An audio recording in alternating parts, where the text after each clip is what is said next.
World News Today, brought to you by Continental Radio and Television Corporation, makers of Admiral Radio, America's smart set. By shortwave broadcast, direct from important overseas stations, as well as the leading news centers of our own country, CBS correspondents are waiting to bring you a complete report from the world's political and battlefronts. But first, here's Doug Edwards. Field dispatches from the Tunisian front report that American troops have occupied the town of Sened and are pushing on only 50 miles from the sea in the central sector. The Russians have scored new gains in their drive for Smolensk, and Moscow declares red lines are holding in the northern Donetsk. Adolf Hitler has made his first speech since last November, admitting that Germany is a war zone under Allied bombings. There's been widespread American air action in the Southwest Pacific. Now, for our first report from overseas, Admiral Radio takes you to CBS Algiers, Winston Burdett reporting. At the Tunisian coast yesterday, American P-38 Lightning fighters shot 11 enemy planes straight out of the sky. All our fighters came home. The P-38s have been ringing up all sorts of records out there, and tonight 2 of the men who fly them are back here at headquarters, right in the studio, in fact, to tell how they work. They are Jack Avery of Houston, Texas, and Thomas White of Kelso, Washington. Jack, I hear you've bagged quite a few enemy planes since last November. Well, I shot down 6, and Tom here has got 6 also. They tell me that that's top score for this front. How do you like flying P-38? It's the best fighter plane around here. Why do you say that? Lots of firepower and speed. And I like the idea of having full engines with me out there. I'm that much sure of getting home. I had to fly back to the Davies once with 268 holes in my plane and 1 engine gone. Tom, how do you find that the P-38 stands up to the Messerschmitts and the new Fox-Wolf the Germans are flying? The green fly circles around both of them. Up for a certain height, anyway. And I know we're a lot faster, because once 3 Fox-Wolves stationed halfway here for the hill, but they never really got near. The only time the Messerschmitts can beat us on speed is when it's a little early back. And that's when you've got to be careful. So what do you do then? Well, there's only one thing to do. You whip around and nuke them with all of your guns wide open. And most of our work now is escorting bombers, so they don't go around looking for trouble. We wait until a carrier attacks, and then we fire into them. Jack, as one of the 2 top scorers on the Tunisian front, what do you think of German pilots? Sometimes I think they're either very inexperienced or they've got a lot of guts. They're definitely good. And my impression is that the general run of German pilots has been getting better since we got here. But the point is this, we've been learning a lot too. Those pilots are better today than they were when we started. The Germans have put their best men and their best stuff against us. Right now, it's our side that's setting the pace. Thanks a lot, Jack, and Tom. This is Winston Burdett in North Africa, returning you to CBS in New York. The growing power of the Allied forces all along the Tunisian front is underlined in a message from the British 8th Army's General Montgomery to General Eisenhower.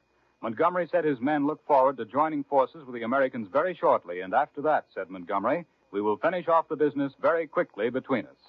More news in just a moment, but first, here's Warren Sweeney with a word from Admiral Radio. What are we of the United Nations fighting for? The Atlantic Charter has summarized our objectives in 4 freedoms. Freedom of speech, freedom of worship, freedom from fear, freedom from want.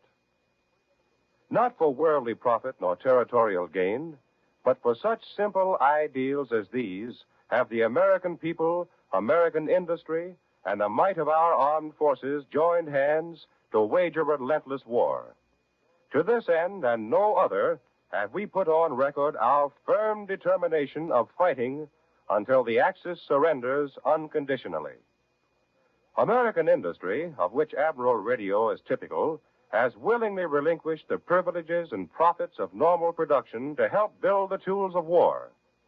In peacetime, the world's largest manufacturer of radio phonograph combinations with automatic record changers, today, Admiral is busy turning out radio and electronic equipment for our armed forces, working at the full capacity of both great Admiral plants to hasten the day when victory will make the 4 freedoms a practical reality. Now, here once again is Doug Edwards. In Russia, the Germans heralded the advent of spring today by hurling fresh reserves of armor and men against Red Army defenses on the northern Donetsk, and the midday communique said that Soviet troops were engaged there in fierce defensive battles, but the Russian offensive on the Central Front retained its momentum. For a direct report on these developments, Admiral Radio takes you now to CBS Moscow. Bill Downs reporting. There probably will not be any official Russian reaction to Adolf Hitler's Memorial Day speech in Berlin. Foreign correspondents listening to the speech here in Moscow this afternoon checked each other's impressions of the speech and came to the conclusion that Hitler's words were so barren that it's hard to get any kind of reaction at all, except, of course, the standard feeling of disgust. Another army is on the march in Russia today under special orders from the Kremlin. This army is composed of Russia's farmers who are preparing to dig in for the most desperate battle for food that the Soviet Union's collective and state farm system has ever faced. As it is in America, this year's crops probably rank as the most important harvest the world's farmers have had to produce. Especially as this true of Russia. Russia has substantially the same problems facing her wartime agricultural industry as America, only many times more so. There's a labor shortage. There is a problem of transport. There is the difficulty of rationing and delivering fuel for tractors and feed for the larger farms. From the wording of a special decree for the Soviet state plan of agricultural development, you can get some idea of the way Russia is tackling her farming problems. One section of the decree reads, during the next 10 days, we shall organize brigades on the collective farms, diminish the number of farmers doing administrative or auxiliary work, organize the horses and machines, work out tractor and field brigades for the preliminary spring work, and arrange for a sharing of the work between tractors and horses of collective farms. The Soviet government has determined that the next winter will be as nutritive as possible. That is what is behind the note of urgency in the government agricultural decree. It concerns every phase of the collective farm life, from the organization of nurseries for the children of women who will work on the farms this summer, to the construction of field garages for the repair of harvesters and tractors. This is Bill Downs returning you now to CBS in New York. Major General Eaker, Chief of our Air Forces based in Britain, said in London today that very soon our planes will approach the number in the RAF. Back in this country is a flying fortress and its crew, which has seen action over France and Germany. For a direct report on this American heavy bomber, which is destined to play a big part in our air attacks, Admiral Radio takes you just outside of Washington to Bowling Field. Bill Slocum, Jr. reporting. I'm sitting now in the middle of a flying fortress, and from the bombardier's goldfish bowl in the nose to the tail gunner's niche and back, there are 10 young Americans at their posts. The same posts they all occupied on many a sea of flak exploding over Germany. These youngsters would destroy a man's faith in the movies. None of them is beautiful, and certainly none of them is a grizzled old sergeant with a tongue of steel and a heart of gold. Every one of them is a dewy-eyed kid, and the grimy, dangerous job of blowing up Germans in Germany hasn't left any mark in their eyes or in their hearts. These youngsters have just returned from the European theater. In a minute, they're going to give us a picture of life inside a flying fortress on a bombing run. But before they do, I'd like to run through their names and their hometowns. Captain Bill Crum of Scarsdale, New York, is the pilot. Lieutenant Mark Gilman, Santa Ana, California, is his co-pilot. Lieutenant William Lazier, Clymer, Pennsylvania, navigator, and Lieutenant Robert Clela, of Philadelphia, bombardier. The crew, all sergeants of one grade or another, consists of Carl Masters, Paola, Kansas, Rufus Youngblood, Atlanta, Georgia, Peter DuBois, Arbutus, Maryland, James O'Donnell, Camden, New Jersey, Andrew Markle, Rosendale, New York, and Glenn Wilson of Minneapolis. Most of them have been over Europe 11 times. 2 of the crew are still there. Sergeant Charles Wright of Rochester, Minneapolis, is getting over a slight wound, and Sergeant Harvey McNally of Attleboro, Massachusetts, couldn't return because of a minor stomach ailment. These boys participated in the first All-American daylight raid over Germany, and they'll reenact that pleasant chore for us today. Each one wears a throat microphone connected to an intercommunication system, and each wears a mask because of the high altitude these fortresses work. They left England early in the morning, and it's now almost noon, and Wilhelmshaven can't be far away. This plane was the first in an element of 3 bombers, and in all there were some 80 planes on the mission. All bombers, no fighter escort at all. Let's pick up Captain Krim and the crew on the intercommunication system. Keep on the ball, fellas, back there. Keep a constant shadow. Don't let those LEs sneak in on you. Remember what happens when you don't see them. There's the one that hurts. Here they come. 3 enemy missiles, 1,200 yards out. 7 o'clock upper. Here they come, breaking under. 2 more, 5 o'clock upper. Watch them, O'Donnell. They're in under Marco now. Watch them break away at 9 o'clock. What's the left range so I can get a shot? Up on the sun, 9 o'clock high. Can't see them. Youngblood, watch that sun. Here they come, off the left wing. Nice score. That other fight turned them away. Any flak coming up, tail gunner? Flak coming up behind and low, 2,000 yards behind. Getting closer, closer. Whoops! Up with us now. Little to the right, but too close for comfort. Just about ready to turn over the initial point. Be ready to open the bomb bays, Bob. We'll be turning in about 30 seconds, Crump. Keep watching. A couple of minutes out of the target. Now, remember, interphone communications silence for all except the navigator and the bombardier. They have to pick up that target. Bomb bay doors open. Roger. See that inlet, Bob? That one just ahead. The one curving over to the left. See those 2 large buildings? Right to the left of that is a target. See it, Bob? Yeah, there it is, the Wilmshaven Docks. I see the buildings, right to the left of them. Just a minute. Yes, I see it now. Right, I got it. Just a second, Crump. On course, follow the PDI. We're on the run, gentlemen. Are they getting to us with that ack-ack? Yeah, the black person out there to the right. Lighting heavy and getting closer. Their altitude's right with us. They're off in deflection, though. A lot of pursuit. They're waiting out there, outside the black belt. Be ready for them, gunners. Keep on your toes. Getting closer, Crump. A few more seconds now. That's mine. Hold her steady. Steady. There they go. Bombs away. That, then, is a picture of life inside a flying fortress. 10 men on a dangerous mission, everyone knowing that he can lose the life of the other 9 if he makes a mistake. And you might have noticed there was a complete lack of that rear gunner to pilot, pilot to rear gunner, come in rear gunner nonsense. The boys say if they took that much time for formalities, they'd all be murdered, which will give you an idea of the teamwork that goes into one of these bombing missions. It certainly is a man's work, but nobody can do it but a boy. I return you now to CBS in New York and Doug Edwards. Admiral Radio takes you to CBS Australia. George Murad reporting. Hello, Cisco.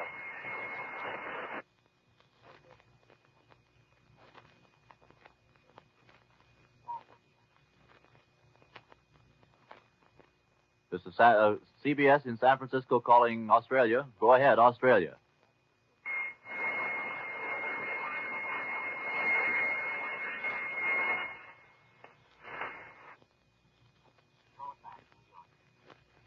We regret that we are unable to contact George Murad in Australia. We return you now to CBS in New York.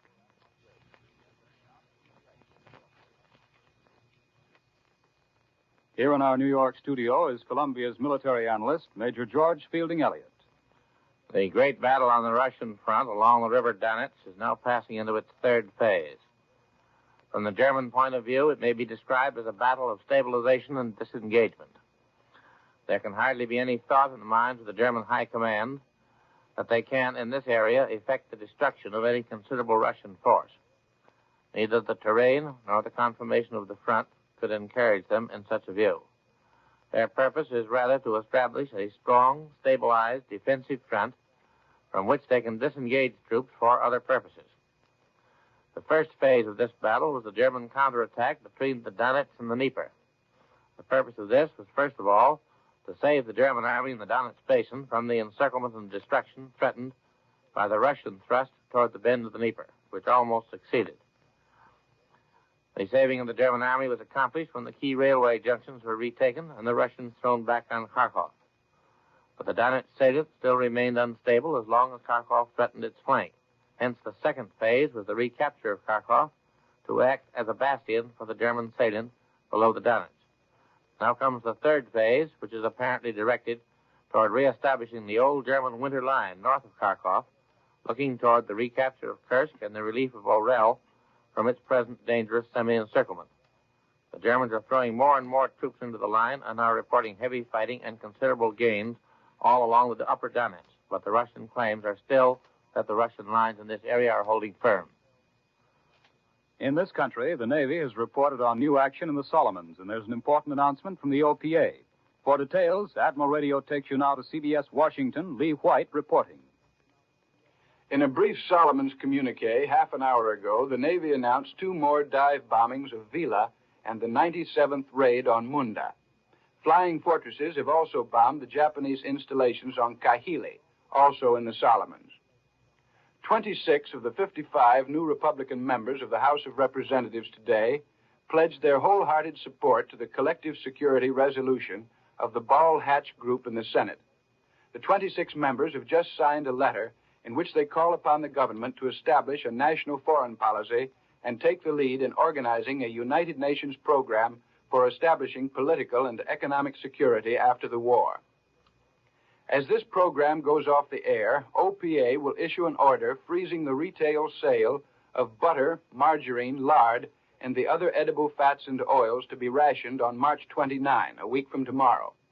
OPA says the suspension of sales is necessary because available stocks of these items aren't sufficient to satisfy heavy consumer buying in the last week before rationing begins.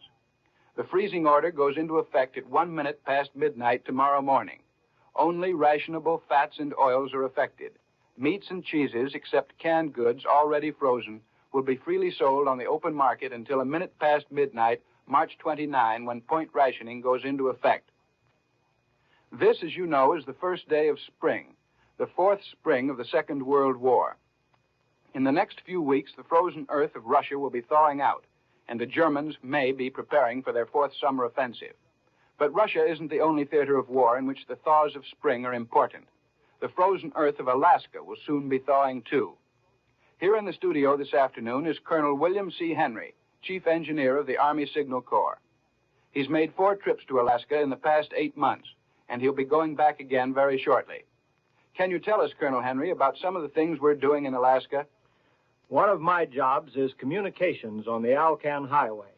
By last December, we'd built a pole line and strung telephone wires from Edmonton, Alberta, to Dawson Creek, British Columbia, a distance of 442 miles.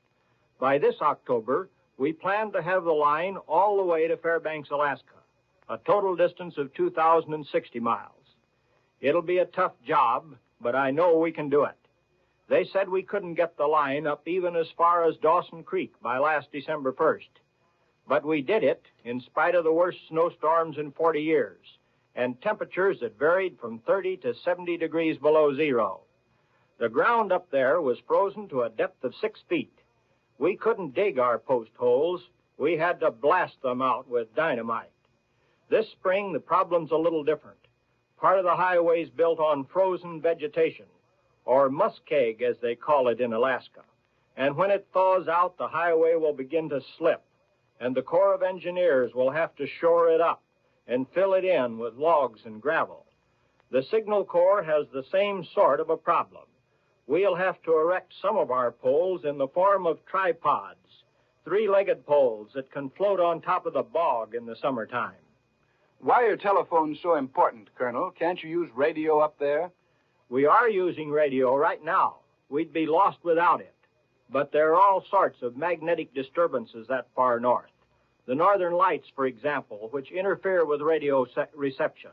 And anyhow, we couldn't spare enough radio frequencies for all the uses to which telephones are being put.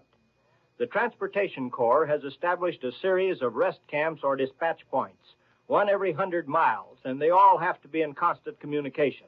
It's planned for truck drivers to drive 200 miles a day, 100 miles each way, and spend each night in the same rest camp. In the morning, they'll take a loaded truck 100 miles up the line and bring an empty one back in the evening. One of the errors in the operation of the Burma Road was that the same drivers would take a truck all the way from Rangoon to Kunming. He'd never get to know the road, and as a result, there was a high percentage of accidents. How much stuff are we sending over our Burma Road to Alaska, Colonel? The details, of course, are a military secret, but it's safe to say that several hundred trucks a day will soon be coming over the highway. Do you look for any important military developments in Alaska this coming summer? I think we'd better keep the Japanese guessing about our plans up there, but they'll have plenty of surprises coming soon. Thank you, Colonel William C. Henry of the Army Signal Corps. Now back to CBS New York and Doug Edwards. At 4 p.m. Eastern Wartime, Prime Minister Churchill will be heard over the Columbia Broadcasting System. His speech, following Hitler's talk this morning, is eagerly awaited in Britain. Admiral Radio takes you now to CBS London. John Daly reporting. Hitler's speech of this afternoon is called peculiar here in London, and the impression is that it cannot but have a depressing effect on the German people. Hitler said practically nothing other than that German soldiers in Russia would soon get some leave. His figure of 542,000 Germans killed since the war started is considered so ridiculous that even the German people will see it as a palpable lie. Also, London noted the usual lack of bombast and martial music. Much more importance is attached here to the announcement made after Hitler spoke, the announcement that he was accompanied by Goering and the 3 German military commanders-in-chief. London considers this to mean that Hitler has given over command of the German armies to Keitel, and that Goering has had to give over command of the Luftwaffe to Milch. The general reaction among the British people to Hitler's speech was best described to me by one young English woman who has probably seen too much of Americans lately. Said she, "Oh, phooey." At 9 o'clock tonight, London time, as Doug Edwards has told you, Prime Minister Churchill will make his 15th broadcast of the war. Mr. Churchill is expected to talk for nearly an hour, and it's felt that he will give some direction to all the discussions on post-war planning that have developed in the last few weeks, at least as far as the British are concerned. CBS will broadcast the Prime Minister's address beginning at 4 p.m. Eastern Wartime. The Prime Minister today sent a message of congratulations to the U.S. commanders on the effectiveness of last Thursday's American daylight raid on the important Nazi U-boat center at Wagesack near Bremen. Young Americans in the RAF have made a great reputation for themselves as gallant companions in arms and as possessors of a large sense of humor. It is the tradition in the RAF that if a member is shot down over enemy territory, his belongings, saving only a few of the most intimate and personal things which go to his family, are split up among the rest of the squadron. One young American from California was recently shot down over France, and the tradition had its way. 2 weeks passed, and a card from a prisoner of war camp in Germany arrived at his squadron's base. It was addressed to the entire squadron, and all it said was, "You so-and-sos put my clothes back." We return you now to CBS New York and Doug Edwards. And now here is a message from our sponsor. We Americans are willing to make any sacrifice if we know that it will help win the war.